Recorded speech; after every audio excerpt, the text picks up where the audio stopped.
I'm not happy with what Putin's doing. He's killing a lot of people, and I don't know what the hell happened to Putin. I've known him a long time, always gotten along with him, but he's sending rockets into cities and killing people, and I don't like it at all, okay? We're in the middle of talking, and he's shooting rockets into Kiev and other cities. I don't like it at all.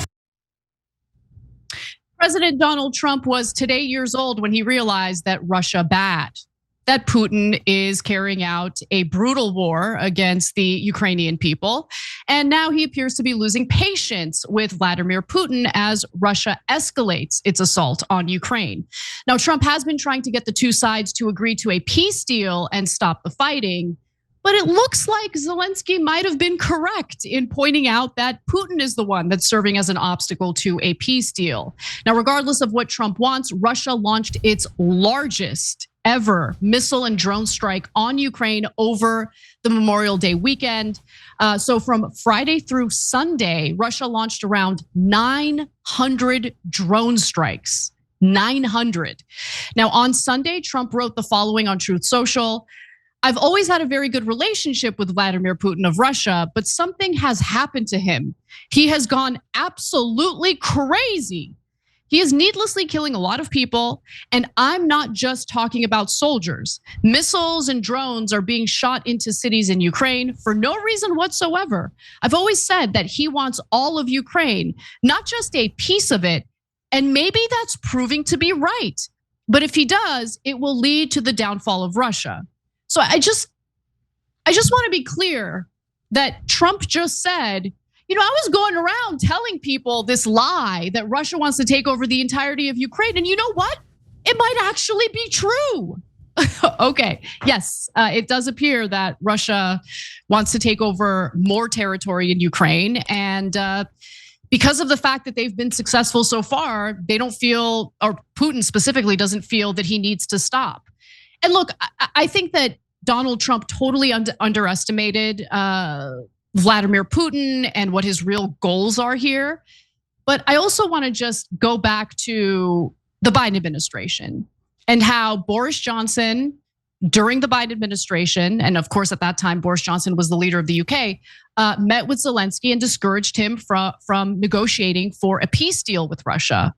And I think that was probably the best opportunity to sign a peace agreement, and that opportunity was squandered. And I feel terrible for the Ukrainian people. I don't think Trump is going to be successful in encouraging Putin to engage in real peace negotiations, but I'm curious what you think, Cenk. Yeah, I think this story goes in both directions, but first, wait till he finds out about Gaza. Like, did you know Israel leveled every hospital and every school and 90% of the buildings in Gaza? And Mike, did you know that they killed 28,000 women and children? That'll be a fun moment when he finds that out for the first time, apparently. Speaking of which, by the way, just a quick side note here. What Russia has done in Ukraine is despicable, and they've killed over 13,000 civilians. We, of course, are funding Ukraine to fight back against those atrocities. Israel has killed 16,000 children alone in Gaza, and we are, of course, funding those atrocities. So there's a giant difference there. Okay, now on to Russia. So the reason why I say it cuts both directions is Trump is often like a child. It's amazing. Like, oh, you just realized Vladimir Putin bad. And by the way, he's not alone. This is what every US president realizes. And I don't know why they're so weirdly naive, including Obama, who wanted to reset relationships with Putin. Okay, reset, at least I get it. You're trying to get it back, diplomacy on the right direction. George W. Bush called him Pooty Poot and said that he looked into his eyes and saw his soul and realized that he was a good man. Why do they keep assuming this former KGB officer that is now attacked 3 different times into sovereign countries and pushes reporters out of windows? I'm sorry, they trip out of their own window onto the street over and over and over again, that he's somehow a good guy.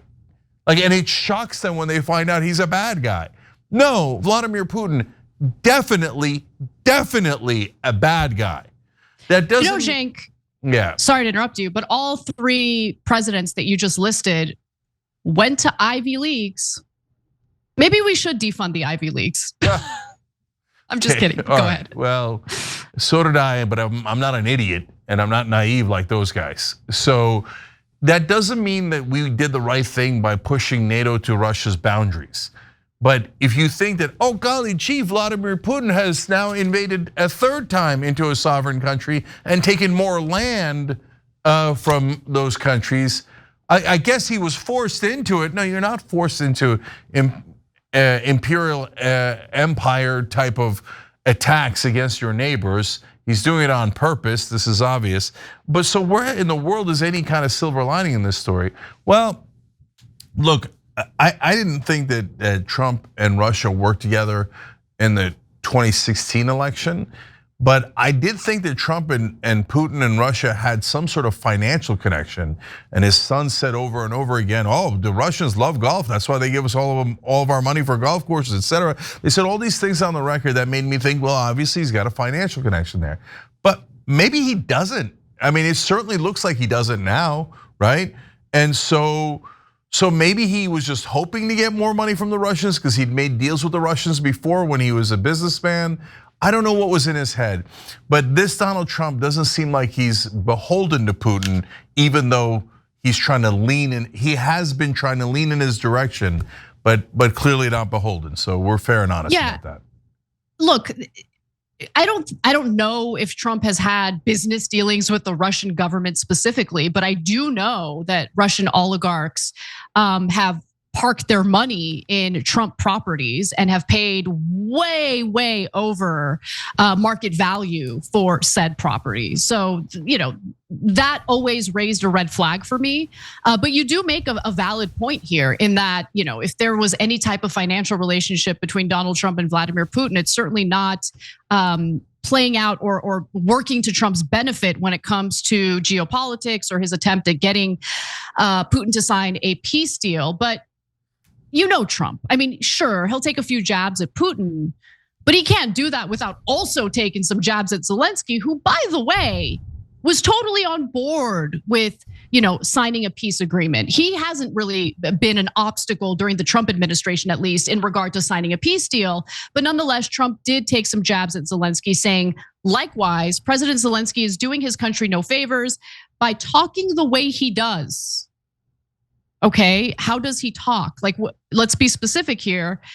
Everything out of his mouth causes problems. I don't like it, and it better stop. This is a war that would have never started if I were president. Okay, thanks for the specificity, noted. Now, Putin's spokesperson attributed that post to emotional overload. So basically, Putin's camp is accusing Trump of being emotional, which I'm sure Trump loves. This morning, Trump wrote the following on social media. What Vladimir Putin doesn't realize is that if it weren't for me, lots of really bad things would have already happened to Russia. And I mean, really bad. He's playing with fire. Now, while Russia and Ukraine did carry out a prisoner exchange recently, ceasefire talks have otherwise stalled. So Trump brokered a 30-day ceasefire plan, which was accepted by Zelenskyy, but Russia did not accept it. Instead, Russia wanted to hold talks on disarming Ukraine and making sure Ukraine never joins NATO. Now, Trump is facing pressure to place economic sanctions on Putin. Yesterday, Republican Senator Chuck Grassley wrote the following, and I'm gonna apologize on his behalf for the way he spelled enough. Like, you are a United States senator, bro. But anyway, he wrote, I've had enough of Putin killing innocent people. Pres Trump, take action, at least sanctions. And then you have Republican Senator Lindsey Graham writing up a bill that would put 500% tariffs on any country that buys energy products from Russia, including oil, petroleum, natural gas, and uranium. The bill has the support of over 80 United States senators. Ukrainian President Volodymyr Zelenskyy has also been pushing the US to impose sanctions on Putin. So we'll see if that happens. But today, Lawrence Jones reported that Trump could be weighing more than just sanctions on Putin. Let's take a look at that.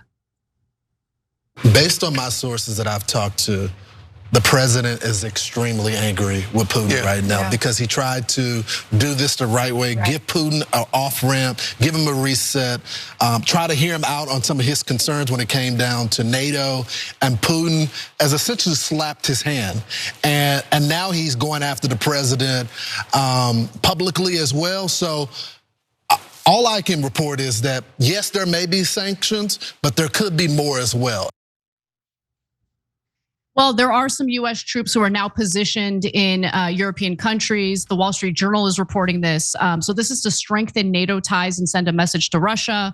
The troops are currently, Marines specifically, are currently in Sweden, Norway, and Finland.